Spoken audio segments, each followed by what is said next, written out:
सकते हैं कि मध्य प्रदेश में आखिर कांग्रेस क्यों आ रही, जहां 15 साल का एंटी इनकम्बेंसी था और सारी चीजें थी, माहौल पूरा कांग्रेस के पक्ष में था, फिर भी कांग्रेस हार जाती। मैडम देखिए कि जो मीडिया है ना, मीडिया ने रुझान क्या दिखाया कि कांग्रेस की सरकार बन रही है। कांग्रेस की सरकार राजस्थान में बन रही है, मीडिया ने देखा। मीडिया किसकी है?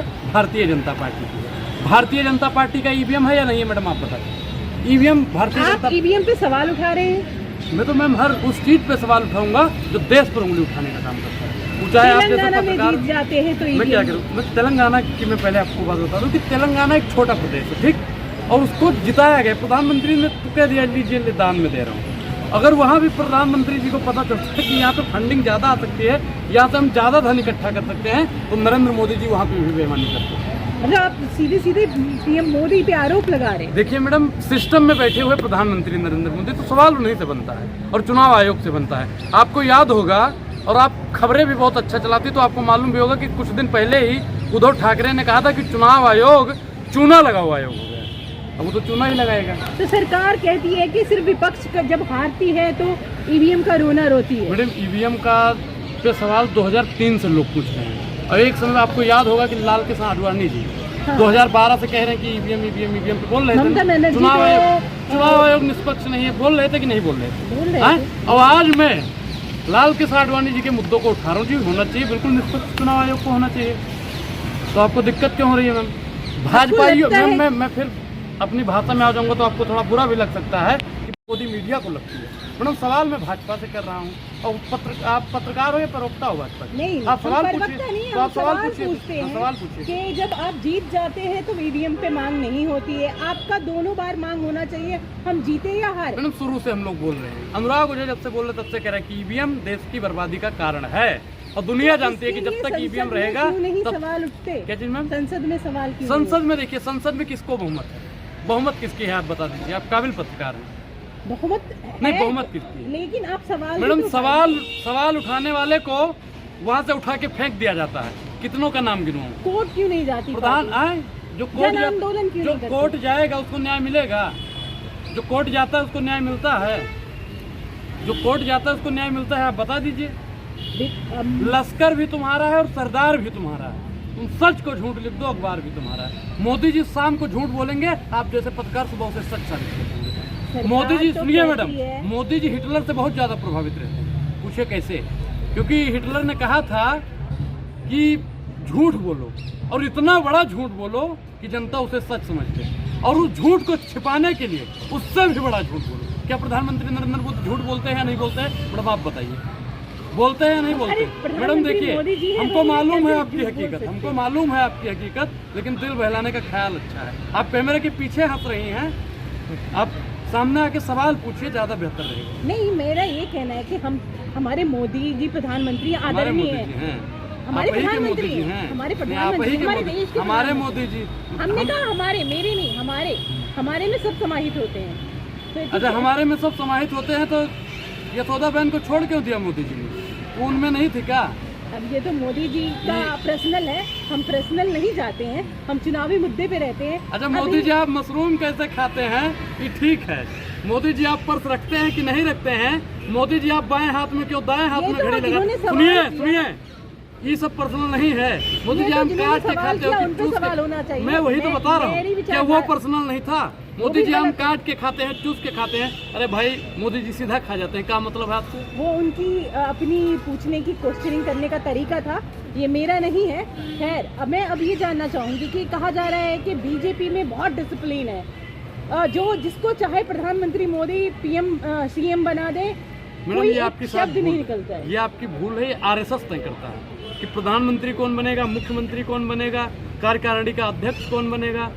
पूरा सिस्टम जो है, भारतीय जनता पार्टी सिर्फ नाम है, और उसे चलाने वाली अगर कोई पार्टी है तो आरएसएस है। जिस तरह से आप देखिए छत्तीसगढ़ में, जिस तरह से मध्य प्रदेश में शिवराज सिंह चौहान एक दिन पहले तक कहते रहे, माँ बहनों आज 10 तारीख है, पैसे आएंगे, और नेक्स्ट डे दूसरा सीएम बन जाता है। मैडम वही देखिए कि मामा के साथ में बहुत बड़ा छलावा। मेरे मामा के साथ में छलावा करने वाले को 24 में गद्दी से उतार दिया जाएगा। अब बताइए, गद्दी से मैडम मामा के साथ में अगर गलत हो तो भांजे का फर्ज बनता है कि उसका समांतर किया जाए। तो मैं चाहूँगा कि प्रधानमंत्री नरेंद्र मोदी को भी गद्दी से उतार के मामा के बराबर कर दिया जाए। लेकिन लोगों ने कहा कि मामा ने मेहनत की, इसलिए मामा को साइडलाइन कर दिया गया था, इसलिए बीजेपी चुनाव तो मामा के चेहरे पर जीते ये लोग, और आज मामा को दरकिनार कर रहे हैं। चुनाव राजस्थान में वसुंधरा राजे के नाम पर जीतते हैं लोग, और वसुंधरा राजे को दरकिनार करते हैं। छत्तीसगढ़ की वसुंधरा राजे क्यों चुप रह गई? आपको क्या लगता है? स्टेज पे आपने नहीं देखा था? स्टेज का आपने कल की देखी होगी फोटो, चेहरा भावुक है, लेकिन कुछ कर क्यों नहीं पाई? आँख से झलका आंसू। सबको ये था कि महारानी कुछ तो करेगी। नहीं, महारानी अब कुछ नहीं कर पाएंगी। महारानी एक चीज कर सकती है, जो विधायक है ना उनका अभी भी खेला हो सकता है, लेकिन महारानी अब कहाँ कुछ करेंगी। महारानी अगर कुछ करेंगी तो महाराज की मीडिया में चर्चा है कि वो एक माँ भी है। देखिए, माँ तो ममता की मूर्त होती है, तो उनके एक बेटे पे कुछ आरोप है जिसकी वजह से ईडी और सीबीआई की वजह से। मैंने क्या होता है कि माँ ममता की मूर्त है, मेरे कहने का मतलब यही था। समझदार के लिए इशारा ही काफी है और बच्चों के लिए गुब्बारा ही काफी है। तो मेरे कहने का मतलब मैं यही था। तो मतलब लोगों की जो उम्मीद थी कि महारानी का जादू चल जाएगा, मतलब महाराज वसुंधरा और गहलोत जी मिलकर सरकार बना सकते हैं, देखिए वो आप लोगों की भी एक उम्मीद जगी थी कांग्रेसियों को भी, वो टूट गई। मैं एक चीज फिर आपको बता दूं कि अभी तो 2 दिन हुआ है, महज 2 दिन, ठीक 48 घंटे भी अभी पूरे नहीं हुए हैं, और आपको मैं लिख के दे देता हूं कि 5 साल अगर भारतीय जनता पार्टी राजस्थान में सरकार चला लेती है तो अनुराग ओझा अपना नाम बदल देगा। लेकिन जैसे कांग्रेस पे आरोप लगते हैं कि कांग्रेस हमेशा रोबोट प्रधानमंत्री सीएम बना देती थी। पहले पीएम मनमोहन सिंह को लेकर भी कहा जाता था, और आज की डेट में एक कमोबेश बीजेपी वही कर रही है, लेकिन सभी लोग उसको डिसिप्लिन कहते हैं। मैडम मैं एक चीज बताऊं कि बीजेपी वो पार्टी है, कांग्रेस वाला रिमोट से चलाता था कि नहीं चलाता था वो तो हमको नहीं पता है, लेकिन इस देश का प्रधानमंत्री और आरएसएस ऐसा हो गया है जो राष्ट्रपति और उपराष्ट्रपति को भी रिमोट से चलाता है। आप बेवकूफ़ा जानते हो मैडम, आप बहुत ज्यादा काबिल पत्रकार हैं। याद है ना? याद है या नहीं याद है? याद है ना? ठीक है। अब वो धनखड़ जी ने कहा कि हमें झुककर सबको प्रणाम करने की आदत है। मैडम एक चीज बताइए, पद का एक गरिमा होता है। अब आपके मैं एक चीज बताता हूँ, आप हो और आपके बाबा हैं, दादा, वो आपके सामने ऐसे करे हैं तो कितना शोभा देगा। वो कहते हैं मेरे संस्कार है, मैं सबों को करता हूं। बहुत संस्कार हैं, हमको मालूम है कितना किसका संस्कार है। बहुत भावुक हो गए संसद में कि लोग मेरी ट्रोलिंग करते हैं सोशल मीडिया पे।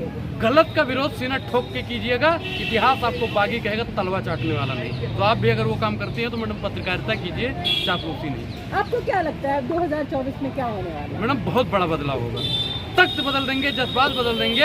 अगर प्रधानमंत्री नरेंद्र मोदी ने महंगाई, बेरोजगारी, भूखमरी, किसान, जवान और संविधान की बात नहीं की तो 24 में पूरी सरकार। आपके विरोध वोटों में क्यों नहीं बदल पाता? मैडम आप वोट परसेंटेज देख लीजिए, वोट परसेंटेज आप देख लीजिए, वोट परसेंटेज आप देख लीजिए, काफी समझदार हैं आप। सब लोग तो टीवी पे यही चलाते हैं। चलिए आप प्रतिशत की बात टीवी पर आप विश्वास करते हैं, आप टीवी पे विश्वास करते हैं? मैं नहीं करती, लेकिन टीवी पे तो अमिताभ बच्चन भी विश्वास नहीं कहता है 1 हफ्ते से ज्यादा खांसी है तो समझो टीवी है, और उस टीवी को घर से बाहर निकाल देना चाहिए। क्यों आप टीवी के पीछे पड़े? आता है टीवी चलाती है कि जब कांग्रेस का सफाया। देखिए टीवी किसकी है? टीवी भाजपा की। टीवी का प्रचार कौन करता है? भाजपा वाला करता है। और टीवी पे जो पत्रकार काम करता है वो अडानी और अंबानी की गोदी में खेलने का काम करता है। अब बताइए कि वो लोग किसका काम करेंगे? जो सोशल मीडिया है वही सच्चा मीडिया है, जो सोशल मीडिया है वही लोकतांत्रिक मीडिया है, जो सोशल मीडिया है वही जनता की आवाज उठाने वाली मीडिया है। एक और सवाल था, आज संसद भवन पे हमला हुआ मैडम, वो प्रधानमंत्री नरेंद्र मोदी की और पूरे संसद की बहुत बड़ी चूक है।